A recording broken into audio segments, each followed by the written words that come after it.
Here are all the interesting things you need to know about the new Rolex releases.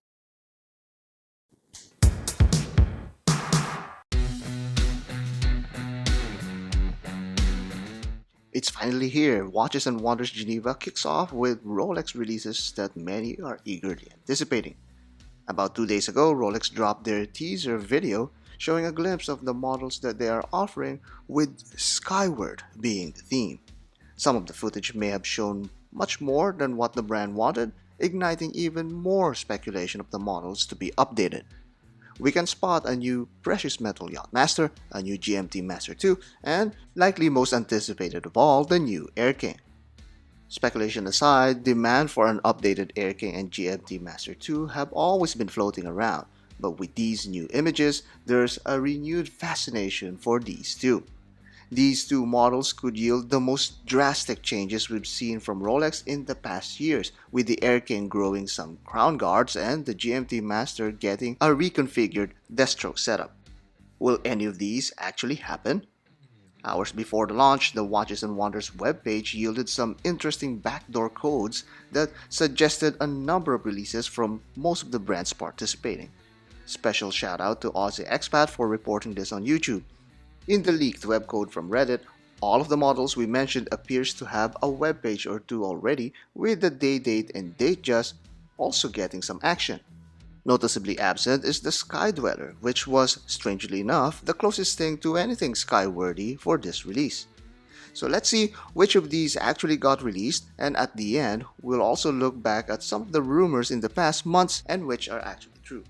Let's begin with the minor releases and updates. Rolex listed the 44mm Sea-Dwellers as new models for this year. They have new serial numbers, but I couldn't tell which part or feature of the watches got updated. Next is the Date and Datejust models. The Platinum got the main billing this year, with Rolex flexing its manufacturing ability. Prior to this release, Rolex only produces smooth bezel variants of their Platinum models. This is likely due to the difficulty of milling platinum into a delicate shape such as the fluted bezel. This is now seemingly resolved by Rolex, and there are now several variants of this platinum collection. Now, it's even harder to tell a platinum day-date from a regular steel model. The Datejust 31 got a beautiful floral pattern for the dial, with diamond studs scattered all over it. It uses some lovely sunburst pattern overlapping some matte textured petals. It's a beautiful rendition of the dial that invites you to connect with nature. In keeping with the nature theme, the ocean-faring Yacht-master 42 got a couple of variants released today.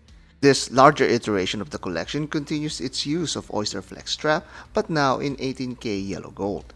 There is another more discreetly released variant of this model that sports a white gold case and Falcon's Eye dial. Finally, the last two releases that's generating all the buzz this morning. Let's begin with the Air-King. The Air-King stands its lonesome as Rolex homage to aviator watches. Today, it got updated with some really drastic and much welcomed changes. Let's address the biggest one, the new crown guards. This brings the Air-King into the fold of the modern and sportier taste. Rolex also tweaked its proportions a little bit by making the crown a little taller and slimming down the lugs. On the dial, the applied quarter markers now have a slimmer border, and the Swiss-made tag is now on the bottom of the scale rather than at the top. The Air-King finally cures many designers' OCDs by adding an extra digit to the 5-minute mark, all for the sake of uniformity. Last but the loudest of them all is the new GMT-Master II. Continuing the year of the crown, the crown on this one is a Destro configuration, or crown on the left. This is the biggest change we've seen Rolex do in the past years, or even decade. This also brings back green in the GMT line, but this time in the form of a ceramic bezel. This is prompting many people to call it the Sprite, but it kinda looks more like the Starbucks to me. But that is beside the point. That we got a left-handed Rolex sports watch in our modern time. This is not the first one though. In 2018, Philips auctioned off two unique left-hand drive GMT Masters, which are likely unique commissioned pieces. Rolex offers this one now in mass production, with an oyster bracelet variant available. Available at least on their catalog.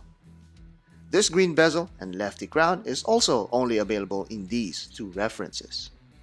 This is a crazy release for a company that not only regularly makes minuscule changes to its lineup, but proudly does so. It prides itself to own the iconic watch models and subcategories. And now, it seems that the Destro watches may have a new hero reference in this new green GMT-Master II.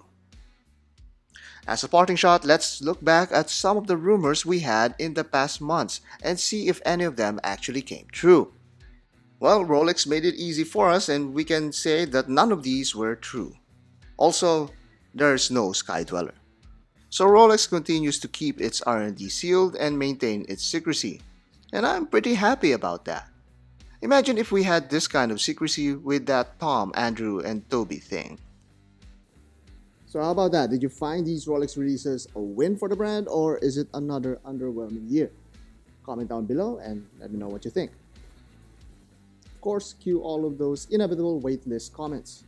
It's still Rolex. What do you expect?